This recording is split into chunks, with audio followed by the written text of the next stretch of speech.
Have you ever felt? Are you listening? Damn. What's up, YouTube? Thank you for tuning in to another episode of Race to 100. I'm Neil Batang. I am Rick Storsell. And sorry about the delay. We've just been feeling really good. The Republican National Convention's been gating our YouTube channel a lot of attention, so we appreciate all the support. We want to take a brief moment to shout out some people.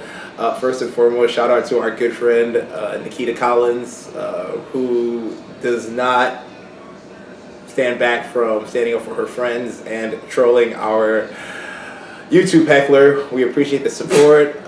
Let's keep it going. Riggs, anyone else you would like to shout out? No, man. I mean, everyone's been wonderful.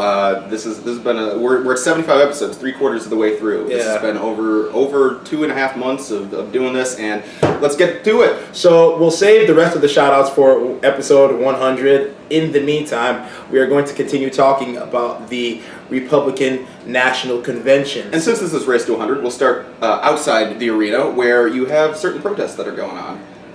Black Lives Matter protesters, activists have been... You have all sorts of protesters going on, not just Black Lives Matter. You have the KKK, you have the Westboro Baptist churches there, you have... So it was funny, because there was a news report that said the three of those groups, the Westboro Baptist Church, KKK, and Black Lives Matter, all had some sort of confrontation that police were trying to separate. And apparently they were throwing jars of urine at each other. So that was weird, but, whatever. Hey, what is happening? Some crazy stuff happening up in Cleveland. It is nuts, and that's not even the craziest. So what's on the docket, man? Ted Cruz. Ted Cruz gave the most awkward address at the Republican National Convention. Booed off stage, and not for the right reasons. He pretty much was talking about the state of the Republican Party, how he feels it's going, what he stands for personally. It was almost as if he was speaking for himself, trying to advertise or campaign for his own campaign. Dude, it has nothing to do with you.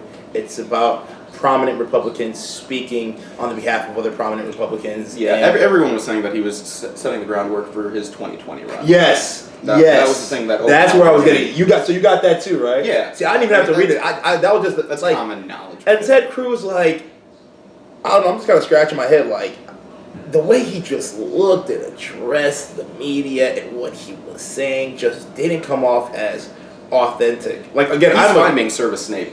Dude, we are at least I am. I'm pretty sure Rick is. I'm a proponent of authenticity. I'm not. I like people who mean what they say. And this dude, Ted Cruz, I just couldn't believe a word coming out of his mouth. And again, in typical political fashion, he was divvying around the question, not getting directly to the point, and the crowd knew what was happening. And their response, they booed him off stage and yelled subsequently, "We want Trump. We want Trump." And then we want Trump. Add to this whole weird situation, you have Donald Trump walk into the arena from the back as Cruz is finishing up his non-endorsement, and he just smiles and gives his thumbs up and walks away to the VIP area. It was crazy to watch. And then after Cruz finishes, did you hear what he tried to do after Cruz finished? What did he try to do after? What Cruz tried to do after Cruz. What did he try to do after? He and his wife tried to go up to the mega billionaire Sheldon Adelson. Okay. And his suite. So he was invited to stop by earlier, but then when he didn't endorse, the invitation was rescinded. So his first stop was to try and go schmooze with Sheldon Adelson. But why couldn't he just... And he was turned away. But again, this is what I hate. And this is why guys like Donald Trump are succeeding right now in the political race. Get to the point. He never said or didn't say whether or not he endorsed Trump, but... Yeah, it was very political, but it was implied. It was implied. He was insinuating that he didn't necessarily endorse Trump, and that's why that dude is stomping on you. Just say, I don't like this dude. I don't agree with this dude. I don't support this dude. I will not endorse this dude. Just get to the point, man. Haven't you learned yet? Brevity is the...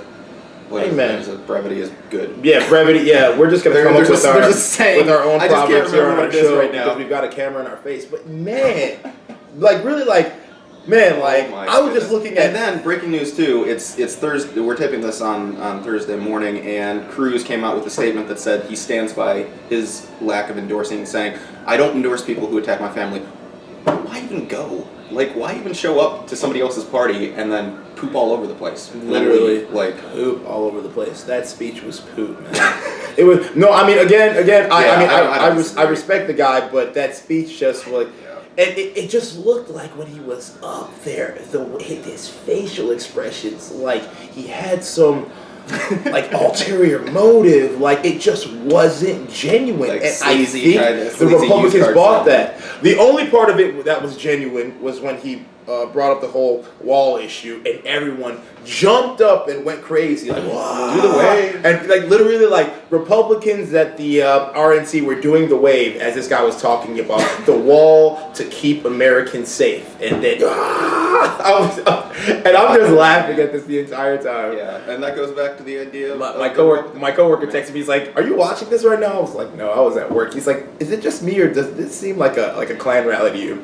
I'm like, "Yeah, most of the Republican National Convention seems to be of the sort." And then you'll see, oh my goodness. and then you'll see the one brother out there, and he's just chilling, and he's like, "Yeah," and he's with them. You know what I'm saying? And you're just shaking your head in disbelief. But man, It's like a each Klan their own. rally. Make sure you guys go out there and vote this November. It'll be a very interesting presidential race. Yeah, and check out next episode. We're going to be talking about a recent court ruling that came down in regards to actually voting. So Rix is going to be talking about that. I'm just kind of piggyback off of that. He's more passionate there's about just the an topics endless than I supply am. of But entertainment. I will be to his right doing our thing like we normally do. So feel free to like, comment, subscribe to our YouTube channel for more episodes and access to Race to 100. None of this would be possible without you guys, and we appreciate the support of our viewers and subscribers. Thank you once again. I'm Neil Batang. Rix, you want to add anything else? I am Rix Dorcel, and I will not be endorsing next time on the Race to 100. Peace.